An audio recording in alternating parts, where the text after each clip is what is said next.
The air smelled like sweat, blood, and old metal. The slave market was noisy, crowded, and cruel. Chains clanked with every movement, screams echoed from cages, and in the middle of it all, she sat quietly, covered in dirt, with tangled hair and cracked lips. She looked more like an animal than a person, filthy mare. Someone shouted, laughing loudly. Others joined in, pointing at her long ears and soft, muzzle-like nose. Her kind, the equari, were once proud warriors. Now they were seen as beasts. Used and discarded, she had no name here, only shame. The auctioneer hit the metal bars of her cage with a stick. She's broken, but strong, worth at least a half credit for labor or fun. He yelled. The crowd roared with laughter. One alien threw a piece of rotting fruit at her. It hit her cheek and slid down slowly. She didn't even flinch. Too dirty.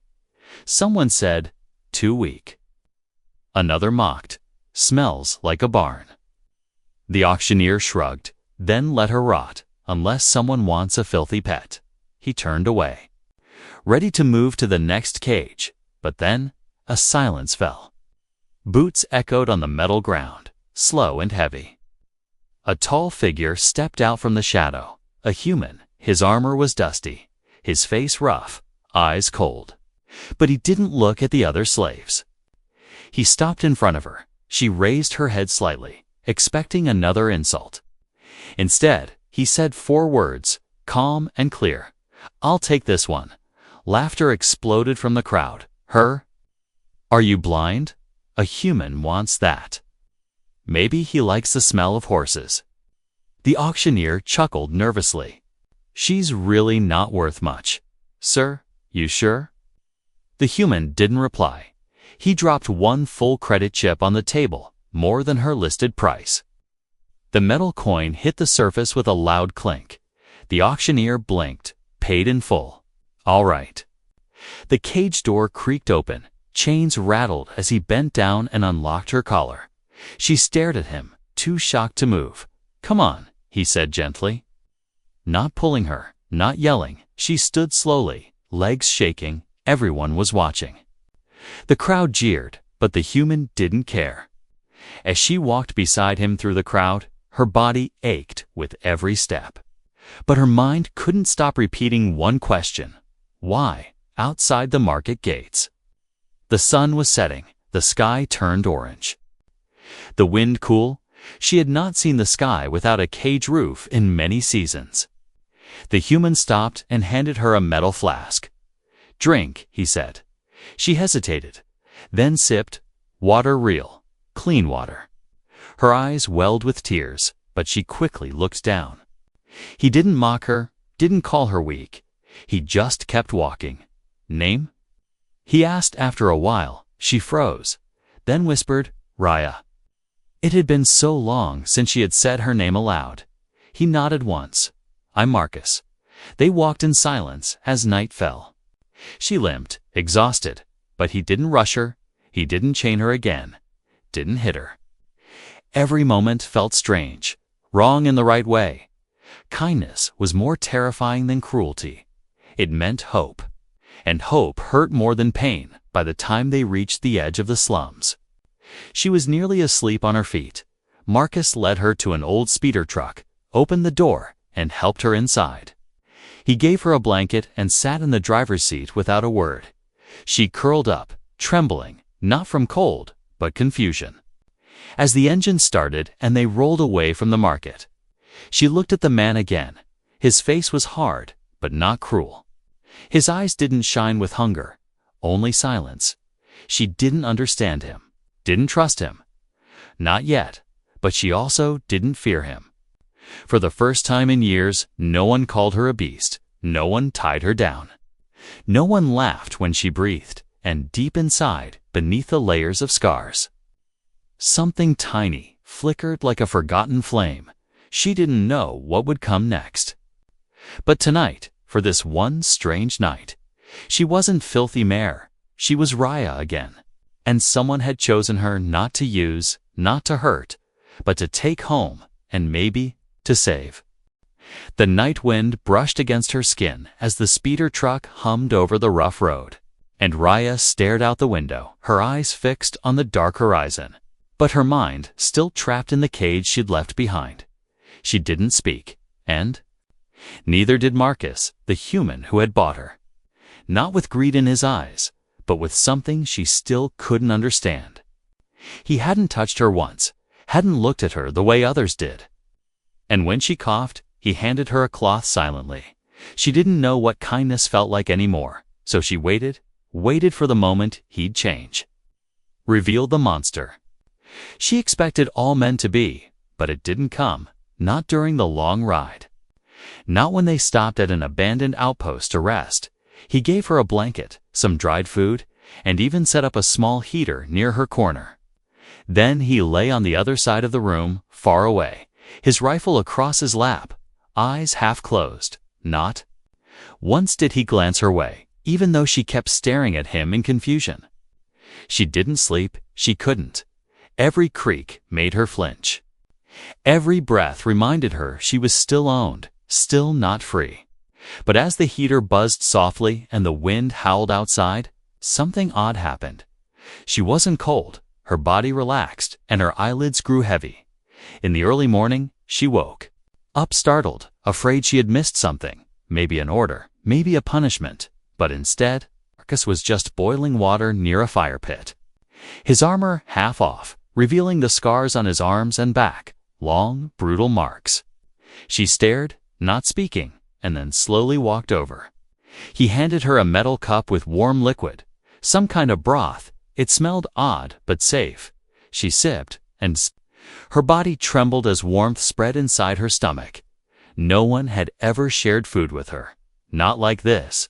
Marcus finally spoke, his voice low, steady. "We have a long way to go," she nodded, unsure where they were going or why he had taken her. She wasn't beautiful like the dancers, not strong like the guards, not valuable like the rare ones.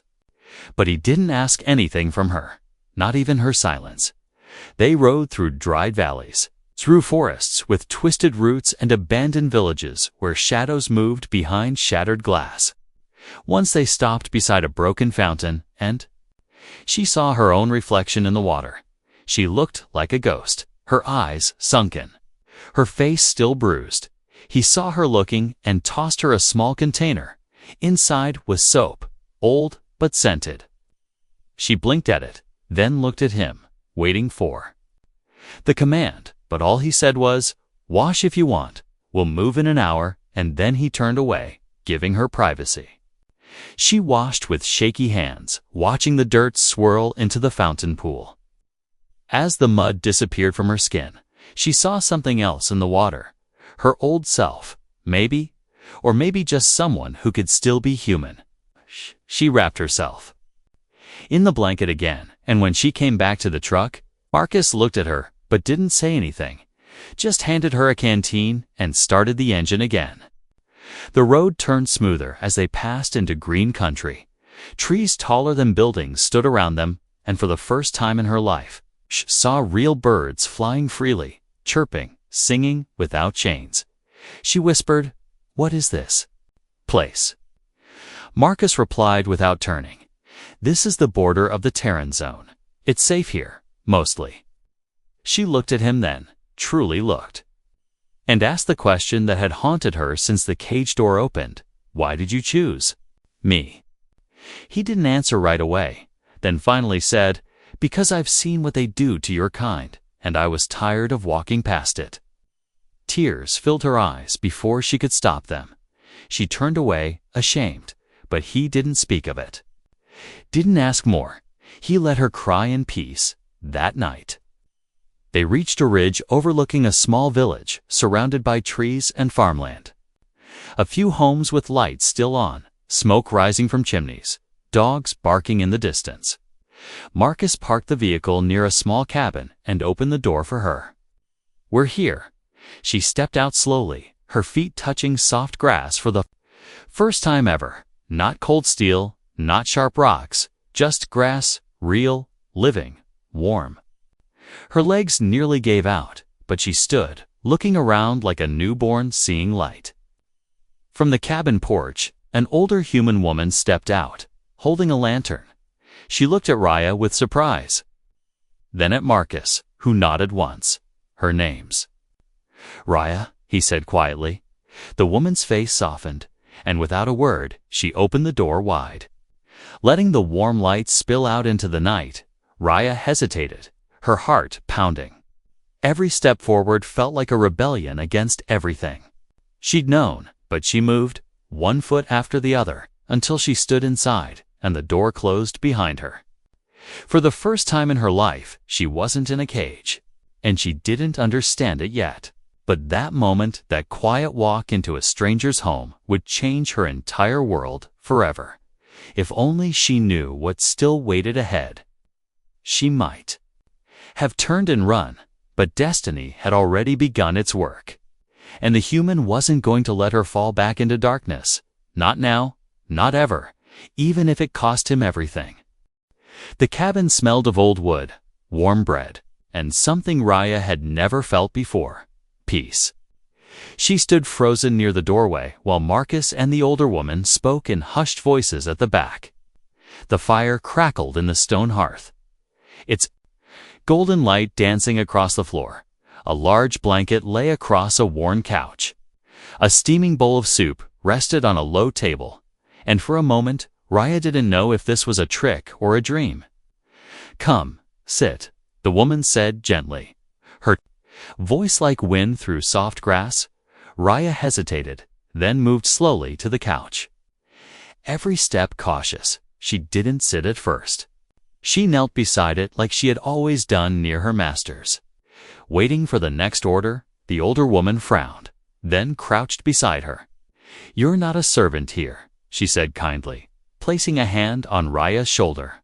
"My name is Alira, and you're welcome in this house." Raya's lips parted slightly, but no words came out. She was helped onto the couch, and Alira placed the soup in her hands. Raya stared at the bowl, the warmth sinking into her fingers. She ate slowly, carefully, tasting every bite like it might disappear. Marcus stood at the back wall, arms crossed, eyes on the fire, after the meal. Alira gave her clean clothes, soft, simple, beige fabric stitched with care. Raya changed behind a curtain, trembling. Her old slave rags tossed into a metal bin. Her scars looked brighter on her clean skin. But she no longer looked like a shadow of herself. Later, she stepped outside, barefoot, into the quiet of the night. She walked into the small grassy yard, touched a tree's rough bark, felt real earth under her feet, and tilted her head toward the stars. Tears slipped down her cheeks without a sound. She had seen stars before, but never like this, not from freedom, not from calm. Inside, Marcus watched her through the window, his face unreadable. Alira stepped beside him and said softly, "She's been through worse than we can guess." "I know," he replied, "but she's still standing." Next morning, Raya helped sweep the floor and carry water from the well. She wasn't told to, she just did it. It was the only way she knew how to be useful. But when Alira took the broom gently from her hand and said, "Rest, child," something inside her cracked again. She wasn't used to being asked to stop. That afternoon, Marcus gave her an old jacket and took her walking into the woods near the village. The sky was blue, and birds chirped between the trees. He showed her the edge of the farmland and the small repair shed he used to fix equipment for nearby families. She didn't understand why he was showing her all this, why he was letting her into this world. "Is this yours?" she asked quietly. "Partly," he said. "I work, I earn, and I share with Alira. She's been like a mother to me since I lost mine." Raya looked down, her voice barely a whisper. "I've never had a mother." Marcus didn't answer. Right away, then said, "Maybe you'll find one here, or maybe become one." Her heart jumped at those words, not from fear, but from something unfamiliar possibility. When they returned, a few children from the village had gathered near. "The edge of the property," they whispered, pointing at Raya's ears and tail. One boy threw a pebble and shouted, "Beast girl." Raya froze, her breathing sharp, her eyes wide. But before she could speak or run, Marcus stepped between her and the children. "That's enough," he said, calm but firm. "She's a pet, right? You gonna ride her?" One boy sneered. Marcus knelt down, looked the boy straight in the eye, and said, "She's more human than any of you right now." The children grew quiet, uncomfortable, then ran off. Raya stared at him, shaking.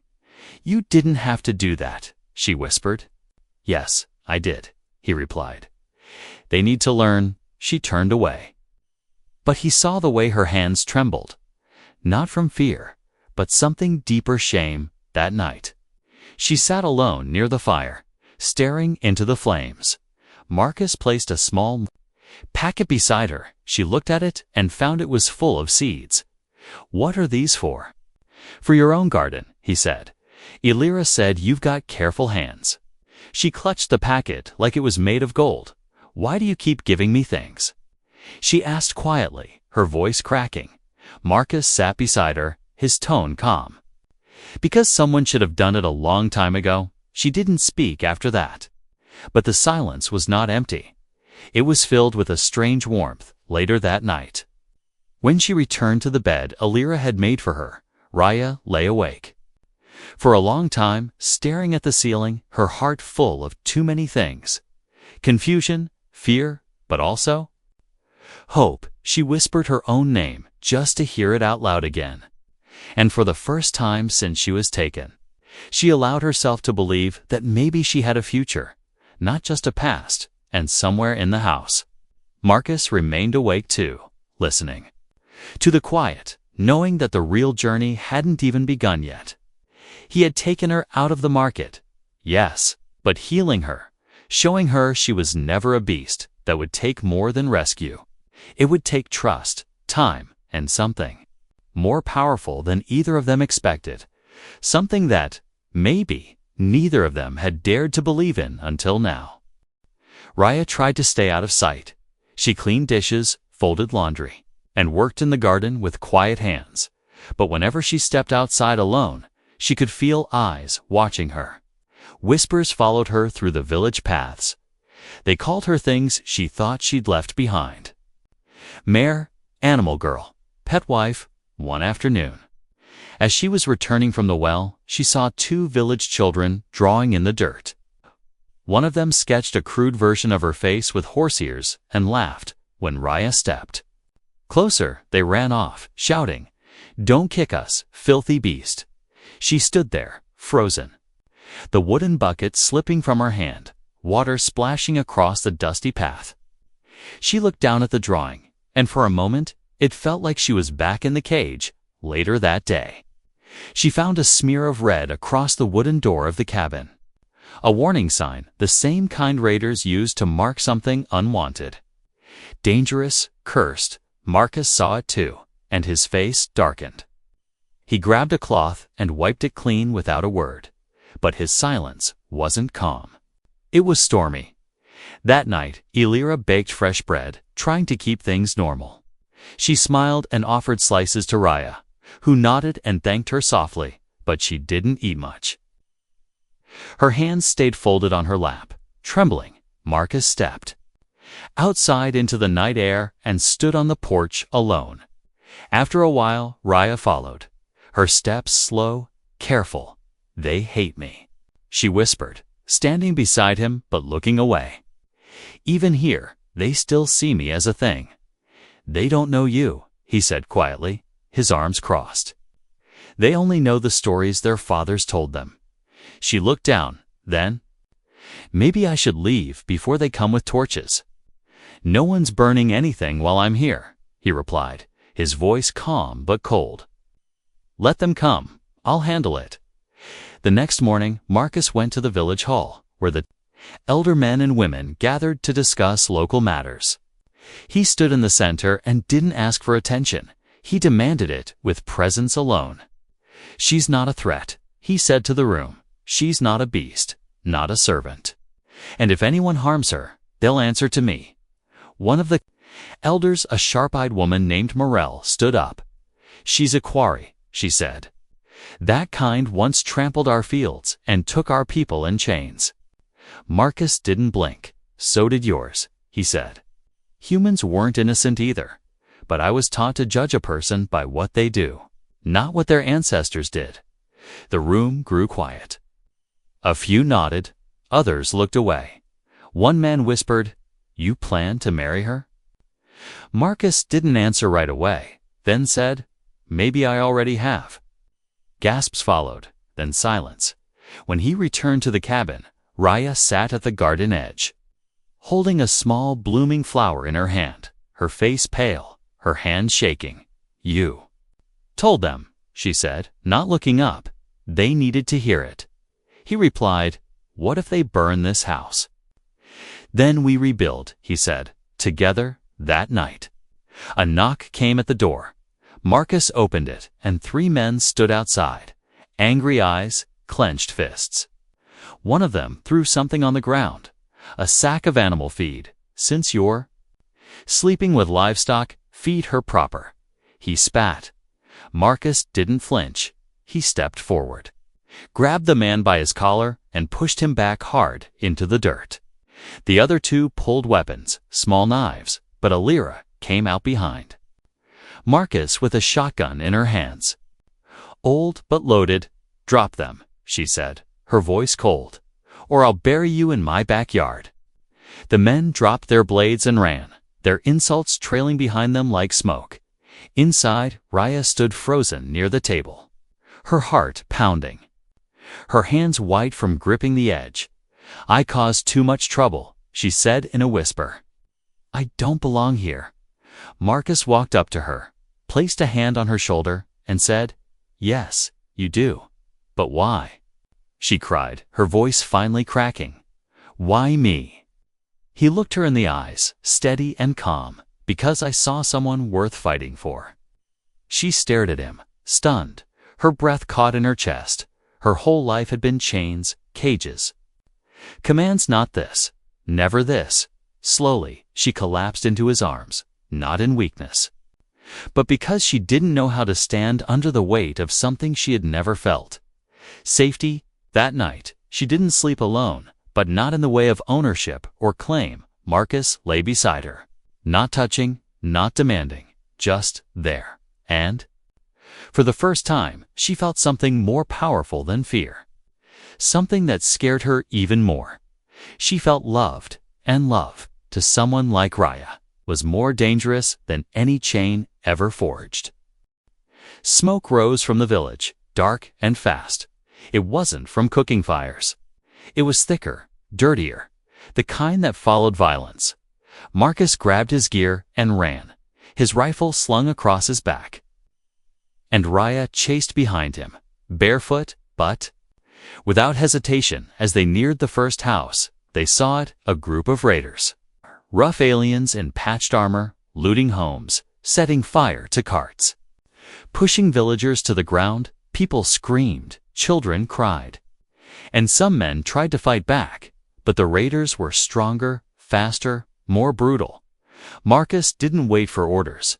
He raised his rifle and opened fire, taking down 2 of them. In quick shots, panic erupted, and some villagers ran, some froze. Raya stood in the middle of it all, her breathing heavy, her fists clenched. One of the raiders spotted her and laughed, a mare with a human. "Does he ride you into battle now?" She didn't answer. She stepped forward, her feet silent in the dirt, her eyes sharp and in one fast motion. She grabbed a long farming tool from the ground, a hook blade used to cut vines, and spun it in her hand like she was born with it. Another raider charged, and she didn't run, she didn't scream. She moved faster than anyone expected. Her blade sliced through the air, cutting the raider across the leg. He howled, falling back. And she didn't stop. Every time she struck, her body remembered. Memories of training camps long forgotten came back. Her people had once been warriors. They were built for it, not slaves. She caught up to Marcus. who was bleeding from a cut on his shoulder. He was still fighting, taking cover behind a stone wall. She dropped beside him and tore a cloth from her sleeve, pressing it against the wound. "You're hurt," she said, her voice full of worry. "It's not bad," he replied, panting. "You're amazing out there. I don't want to lose you," she said without thinking, her hands shaking. "I'm not going anywhere," he answered, smiling despite the blood. They fought together as the rest of the village rose behind them, inspired by Raya's bravery. The same people who had mocked her just days ago now followed her lead, and with her strength, the tide turned. Hours later, the last raider ran. Bleeding and terrified, the fires were put out, the wounded were gathered, and the dead were mourned. Raya sat beside Marcus, cleaning his wound carefully.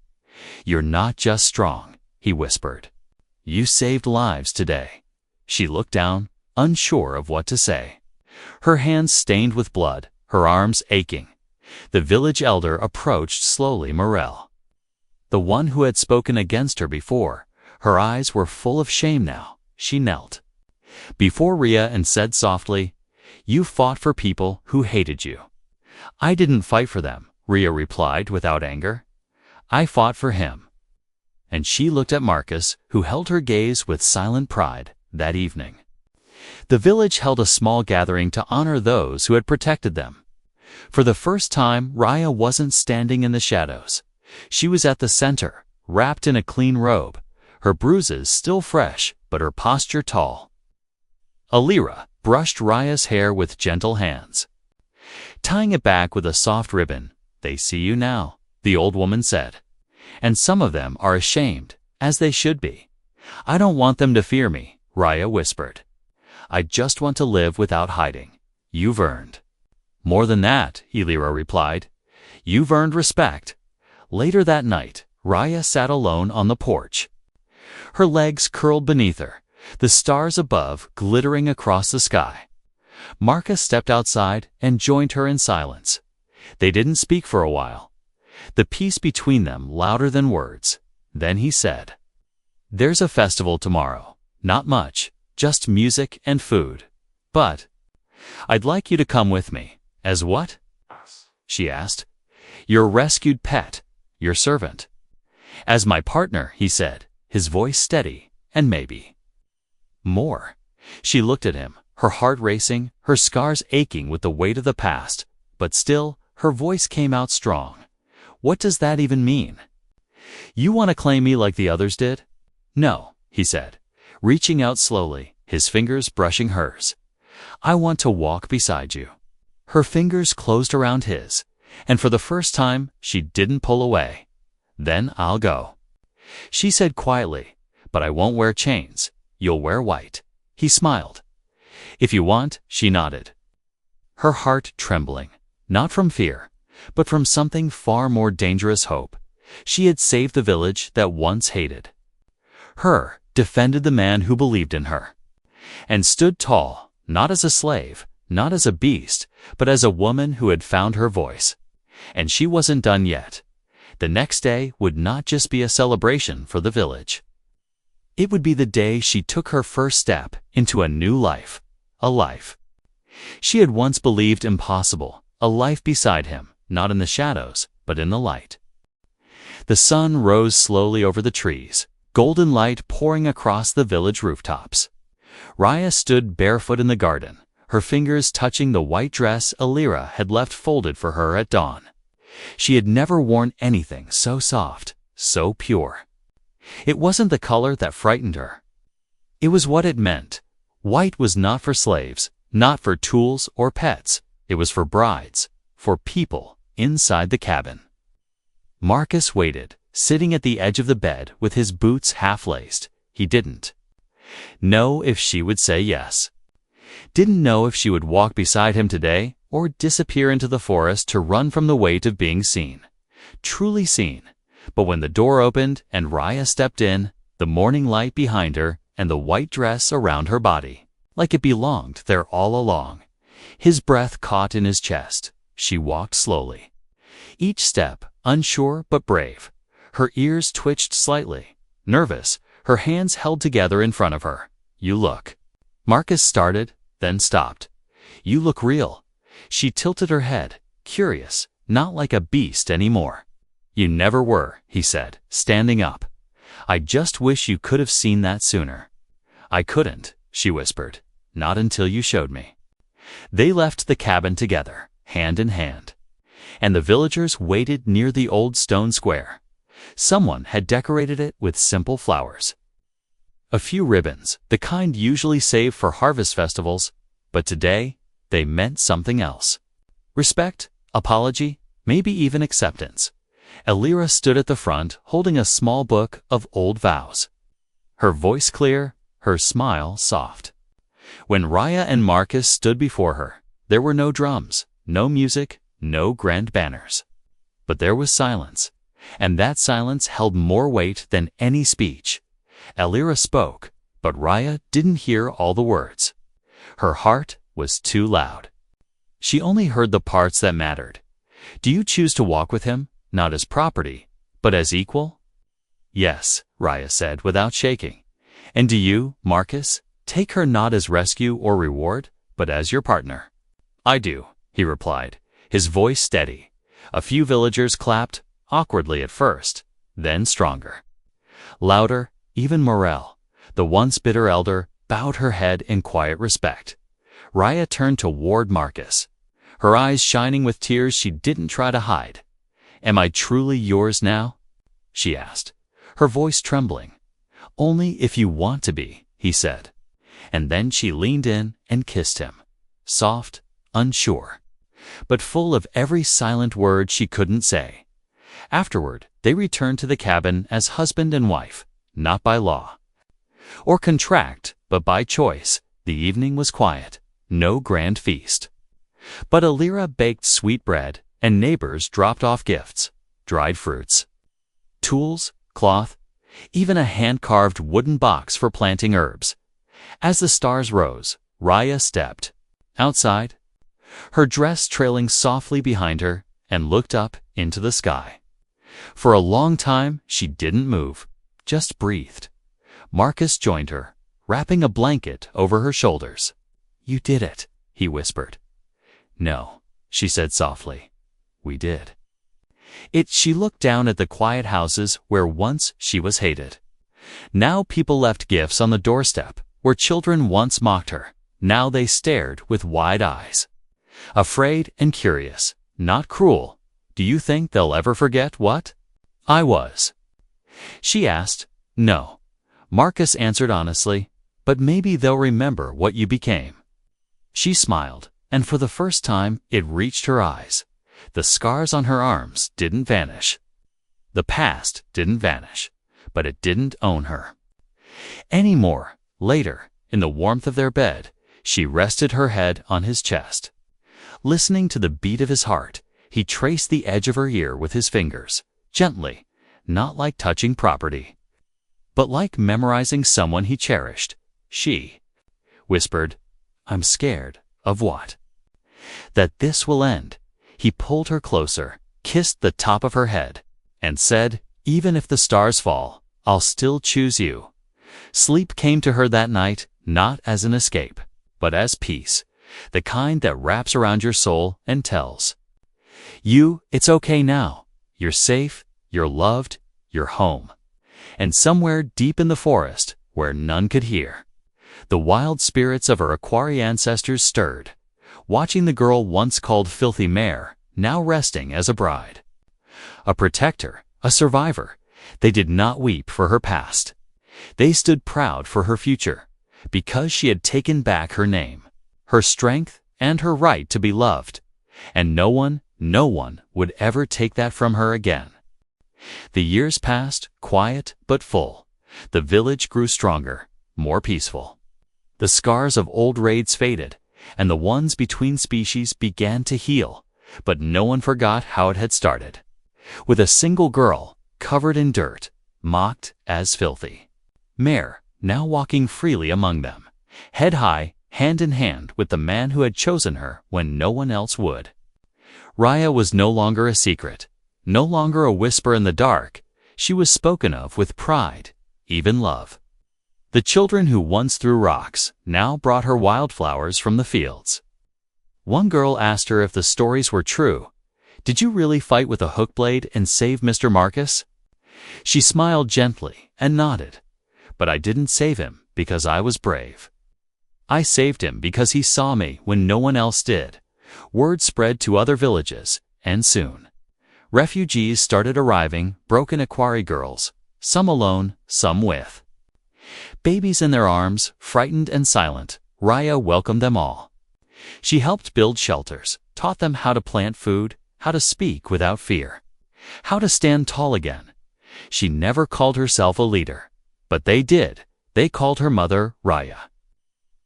And when she passed, others bowed with respect. Not because of what she looked like, but because of what she had survived. One evening, Marcus returned from a trip to a nearby town, hauling supplies in the back of his old truck. When he opened the gate, he saw a crowd gathered in the yard, all eyes wide with concern. Inside, Raya lay on the bed, her face pale, her hands resting on her stomach. Elira stood at her side, her hands shaking slightly as she held a wet cloth to Raya's forehead. Marcus rushed to her, falling to his knees beside the bed. "What happened?" She collapsed near the garden. Elira whispered, "Too much work, not enough rest. The doctor's on his way." Raya opened her eyes slowly and smiled when she saw him. "You came back. I always will," he said, taking her hand. "Don't scare me like that again," she chuckled weakly. "I'm not dying, old man, just tired." Hours passed, and she got better. The fever broke, and her strength slowly returned. But that night reminded everyone how much she meant, not just to Marcus, but to the entire village. When she finally stepped out again, days later, every home had placed a white flower on their doorstep. It was not a request, not an order. It was a thank you. Later that year, she and Marcus took in another abandoned Equari girl, just 12, silent and bruised, hiding behind a broken wall. Raya carried her home in her arms, fed her, washed her, and whispered, "You're safe now," just as Marcus had once done for her. The child didn't speak for weeks, but one night she crawled into their bed and clung to Raya like a child to her mother, and whispered a word no one had heard from her before. Mama Marcus watched as Raya froze. Tears filled her eyes, and she wrapped her arms around the girl, holding her close. That was the night Marcus realized something deeper. The moment Raya had become not just a wife, not just a leader, but a light. Her name spread further than they imagined, not through politics or battles, but through stories, whispered by the campfires of the broken, told in the shelters of the cast-aside. The tale of the filthy mare who was taken home by a human, who became his wife, who healed a village and raised a new generation, became legend. And though she never asked for fame, never sought a title, she had one, given by the people. Whispered in awe, the mare who walked free. Many years later, when Raya and Marcus stood at the hill behind their home, watching the sun set beyond the green trees, he took her hand once more. "Do you remember the day I found you?" he asked. "I remember the cage," she said, then smiled. "But I remember you more. I was just a soldier, broken like you," he said. "But you chose me." She whispered. When everyone else walked past, he nodded. "And I'd do it again 1,000 times." They didn't need grand words after that. They stood in silence, wrapped in each other's presence, listening to the wind through the leaves, the laughter of children nearby, the smell of fresh bread from the cabin. And in that moment, neither of them were what the world once said they were. Not a beast, not a soldier, not a slave, not a weapon.